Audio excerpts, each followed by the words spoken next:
Welcome to the Chemical Kinetics series of lectures. There will be 5 lectures in this series ranging through a number of topics connected to chemical kinetics. And we're going to start by looking at reaction rates and rate laws.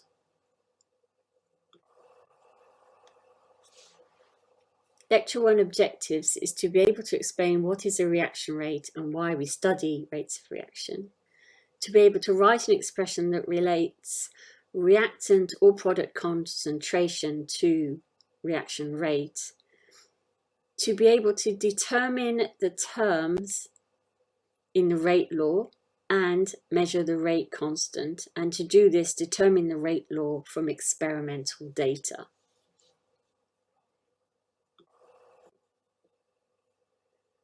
So if we're thinking about kinetics, we are looking at how fast a reaction goes. Our chemical equation, our overall balanced equation, tells us what the reaction is, and thermodynamics will tell us why a reaction actually reacts. So whether it's because, say, it's exothermic or because of some other entropic characteristics of the reaction. But how fast is important. If a reaction goes too slowly, it may be too slow to actually be useful, or if it goes too fast, that could also be a problem.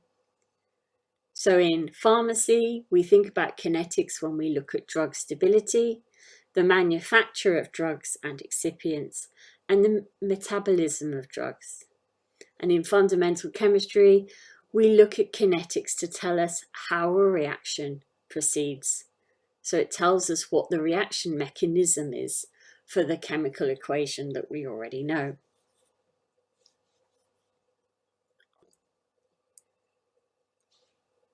The study of chemical kinetics, we are looking at the rate of change of chemicals during a reaction.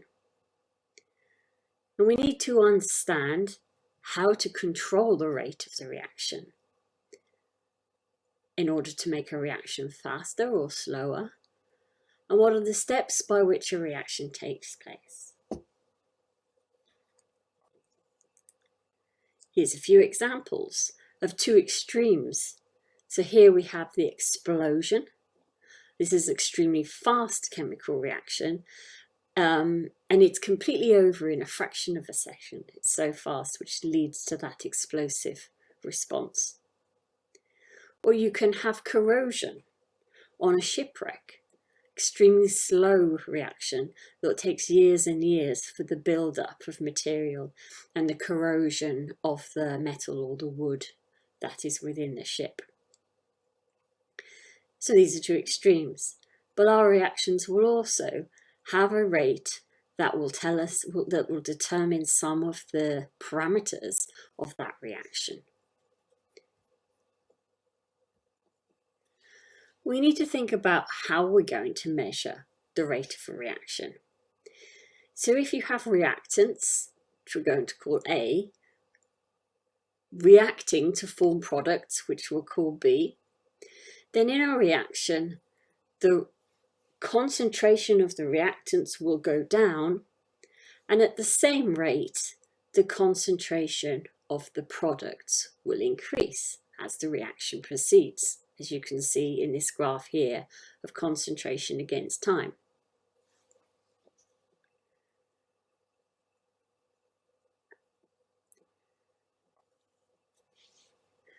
The rate of change of reactants can be written mathematically as dA in square brackets over dt. This means the change in concentration of A, the square bracket indicates concentration, so the change of concentration of A against time, the change in time. It is the D that determines that this means changing. Okay. So where we see dA over dt, it is showing us the rate of change in concentration of reactant. And there's a negative sign there because the rate of reaction is equal to the rate of consumption of A. A is being used up in the reaction, so the concentration of A is going down. So it's minus dA by dt. And that will equal the rate of formation of products, which is positive because the concentration of products is increasing during the reaction. So we write this mathematically in this way. dB over dt, meaning rate of change of formation of product. Now the D means change in reactant, and it's the same because it's actually, we use D instead of delta here. It's the same as the triangle that we saw when we're looking at change in enthalpy. Okay? If you see a triangle, it means change in, and if you see a D, it also means change in. So this means change in concentration over change in time. So change in the rate of formation or consumption of reactants or products. As we saw in the thermodynamics lectures, the triangle is important. And so in our rate and our kinetics lectures, the little d, the small d, lowercase d, is also important. It tells us that it's changing concentration over time. The units of reaction rate are therefore concentration over time, which is molar normally as our concentration unit, and time can be minutes or seconds. So molar seconds to the -1, which of course we can also write as mole per decimeter cubed per second.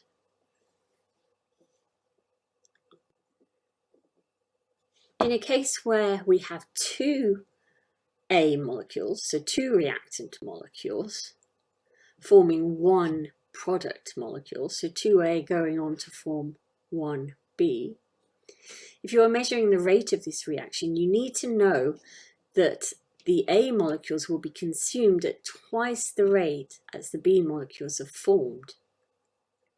So if you're measuring the rate of change of reaction by measuring the rate of change of reactant A, you will need to halve the measured rate to make it equivalent to the rate of formation of B. How do we write that mathematically? Well, we write it as rate equals minus a half dA by dt, which will equal plus dB by dt. So this allows us to equate the rate of formation of the product to the rate of consumption of the reactant.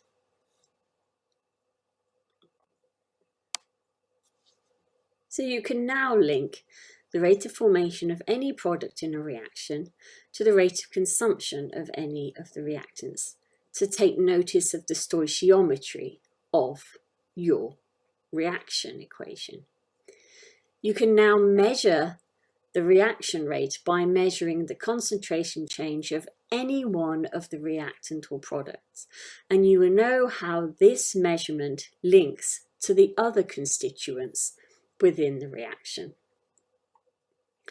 A general reaction equation with a small a times a capital A, as you can see at the top here, plus a small b times a capital B. It's just a way of saying reactants where we have a number of reactions of reactant A plus B, the number of reactant capital B, and they go on to form a small c, so a number of the product C and a number of the product D.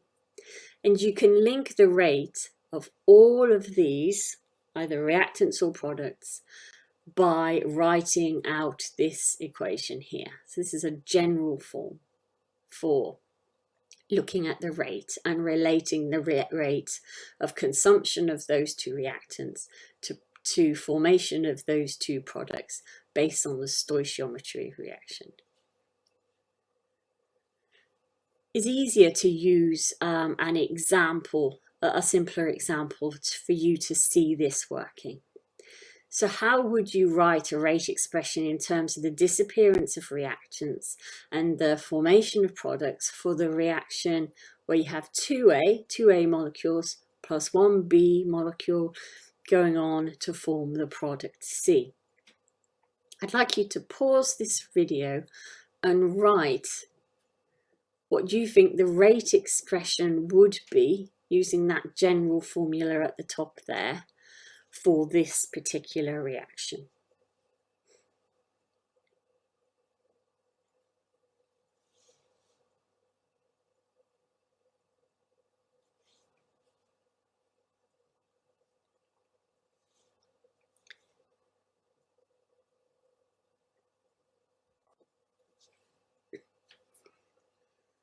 The rate of the reaction can be measured as the rate of consumption of A or B or the rate of formation of C. But you need to take into account the stoichiometry of the reaction to relate these to each other. So in this case, minus a half dA by dt, so half the rate of consumption of A, is equivalent to the rate of consumption of B, which can also be measured as the rate of formation of C. So it doesn't matter whether in your experiment you're measuring the concentration of A and how it changes with time, or the concentration of B and how it changes with time, or the concentration of C and how it changes with time. You will have a way of linking these together so you can see how it links to the rate of change of any one of those individual elements of the reaction.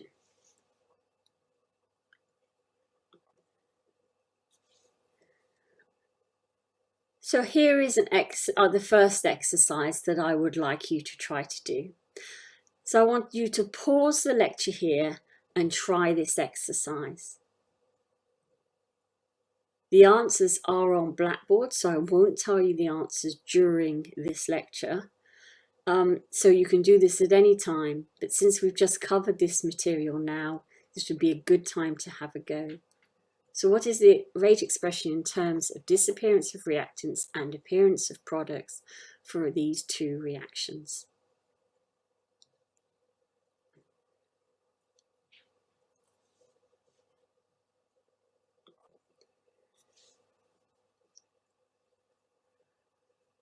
So welcome back. I now want to talk about a specific reaction. So here's a reaction that shows one molecule of bromine forming two bromide ions in this reaction. We can measure the reaction by using a spectroscopic technique that can measure the color change. And as you can see, as this reaction proceeds, it goes from a brown color to a clear liquid.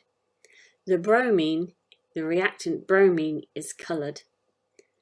So we are measuring the rate of consumption of bromine if we measure the color change.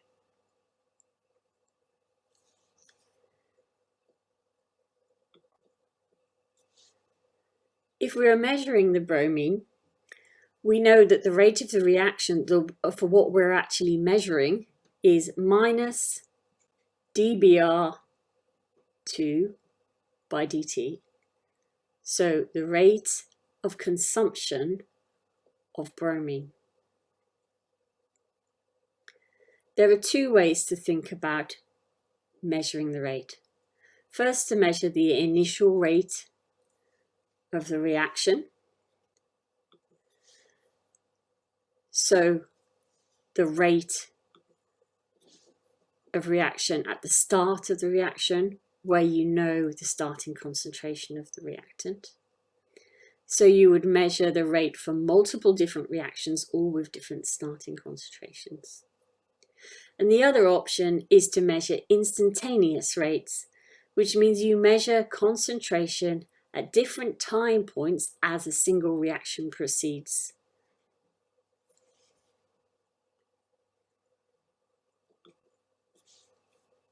And you can then see the instantaneous rate at different points along that curve, where you have measured the concentration of bromine against time by taking the gradient of the curve at every time point and the gradient of that tangent, the curve at each time point, will tell you what the rate of the reaction was at that point in time. So these are instantaneous rates measured from a curve of reactant concentration against time. Here we have a measurement of concentration of penicillin against time, and we can see the rate of change, so that the rate of the reaction can be measured at different time points by measuring this tangent along the curve. So after 5 weeks, the rate is measured from this tangent, which we extrapolate to the axes to allow us to calculate its gradient. And after 10 weeks, the rate of decomposition is slowed, which we can see as the gradient of the tangent is now less steep.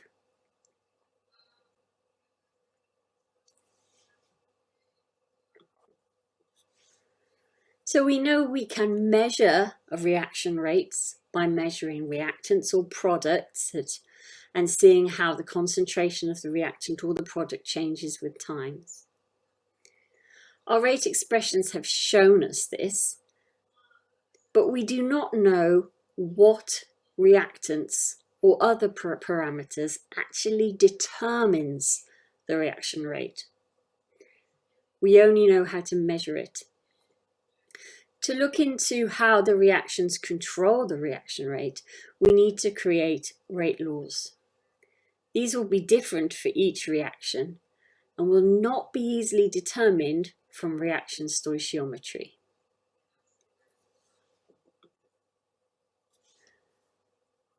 In this reaction, we have measured the rate of the reaction for different starting concentrations of the two reactants as part of 4 different experiments. From this, it is possible to see how changing the reactant concentration has changed the rate. If we compare the first and the third experiments, the nitric oxide starting concentration hasn't changed, but the oxygen starting concentration has doubled between those two. The rate has also doubled. So this means the rate is proportional to the oxygen concentration. If we compare the first and second experiments, we can see that having twice the starting concentration of nitric acid leads to 4 times the reaction rate. So the rate is proportional to the concentration of nitric oxide squared. So we can say if we double the oxygen concentration, we double the rate. If we double the NO concentration, we quadruple the rate. Finally, if starting the concentration of both reactants is doubled, so let's compare the first and the fourth reaction, then the rate becomes 8 times. You can see the rate of the fourth reaction is 8 times the rate of the first reaction. And this is the combination of the 2 times from doubling of the oxygen and the 4 times from doubling of the nitric oxide. And we see this comparing these first and the 4 reactions.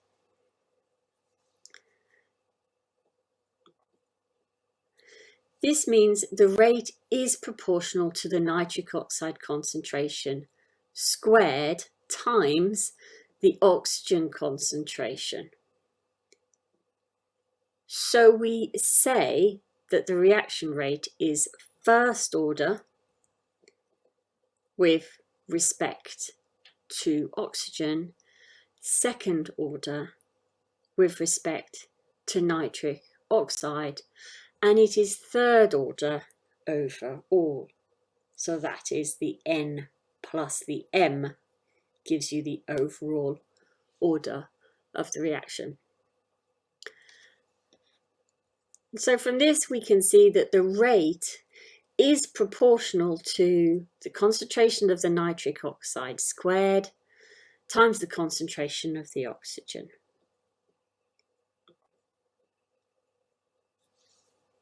If you replace the proportionality sign, we can say the rate equals the concentrations to the power of their orders multiplied by a constant.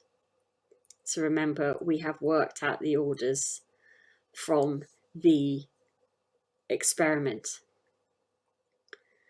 So we've now replaced that proportionality sign, and so we have now introduced a constant known as the rate constant. So our rate law is that the rate equals K times the concentration of nitric oxide squared times the concentration of oxygen.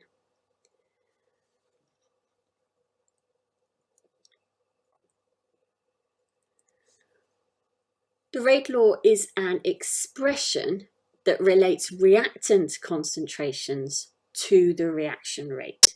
And it's the reactant concentrations that's going to be the things that determine the rate of the reaction.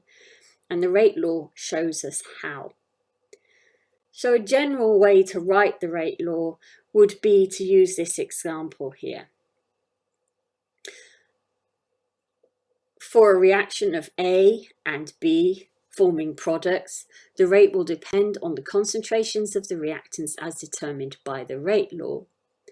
The rate will equal K times the concentrations of A and B to the power of N and M, where N and M are the order of the reaction with respect to these reactants, as we saw in our example. Remember, we cannot guess N and M from the stoichiometry of the overall balance to reaction equation. The only way to find N and M is by experiment, as we have seen in our example.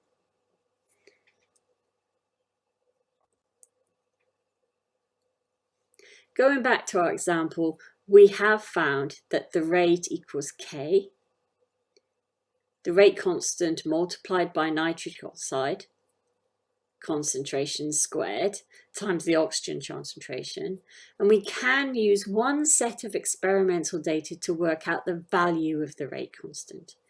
You can calculate K using any of the experiments. In this case, the units of the rate constant is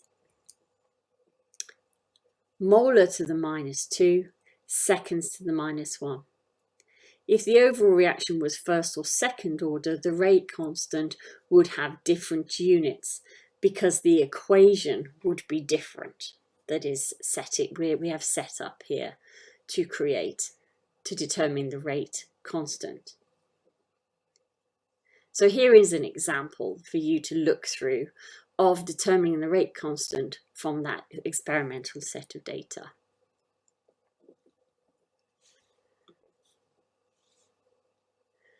Let us try another example. I'd like you to pause the video and try to answer this question. This is the end of this lecture, so you'll be able to go to the summary slide or the next slide and then have a go answering this question. Again, the answer will be provided on Blackboard.